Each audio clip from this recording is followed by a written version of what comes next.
కేంద్ర కార్మిక సంఘాల ఆధ్వర్యంలో మన తెలంగాణలో ఉన్నటువంటి కార్మికుల 73 రంగాల కార్మికులకు సంబంధించినటువంటి వేతనాల సవరణల్ని గత ప్రభుత్వం నోటిఫికేషన్ని ఫైనల్ చేసిన వీటిని గెజెట్ చేయాలని చెప్పి ఈరోజు ధర్నా కార్యక్రమాన్ని నిర్వహిస్తుంటే మనకు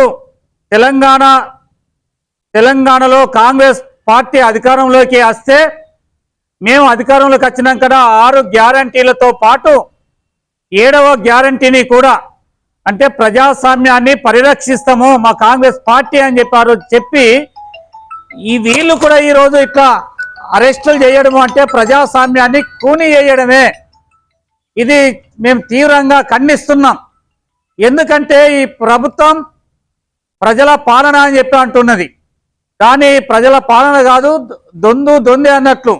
గత కేసీఆర్ ప్రభుత్వం, ఈరోజు రేవంత్ రెడ్డి ప్రభుత్వం, కాంగ్రెస్ పాలన కానీ బీఆర్ఎస్ పాలన కానీ రెండే అని చెప్పి ఈరోజు అర్థమవుతుంది.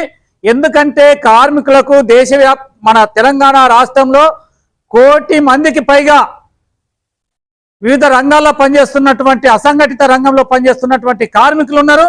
వీరందరి వేతనాలు సరిగా లేక 5 సంవత్సరాలకు ఒకసారి వేతనాల్ని సవరించాల్సినటువంటిది సవరించకుండా కనీసం 2021 నుండి ఇప్పటి వరకు కూడా నోటిఫికేషన్ ఫైనల్ అయినటువంటి వీటినన్నా కూడా చెయ్యమని చెప్పి అడిగితే చెయ్యకపోవడం సిగ్గుసేటైనటువంటి విషయం. ఈ రోజు మమ్మల్ని అరెస్ట్ చేసి పోలీస్ స్టేషన్లో, అంటే అది కూడా పర్మిషన్ ఇచ్చి కార్మిక సంఘాల తరఫున మేము హైదరాబాద్లో పర్మిషన్ తీసుకున్నాం. ఆ పర్మిషన్ ఇచ్చి కూడా ఈరోజు మమ్మల్ని పోకుండా ఆపేయడం అంటే ఇది సిగ్గుసేటైనటువంటి విషయం. మేము దీన్ని తీవ్రంగా ఖండిస్తున్నాం.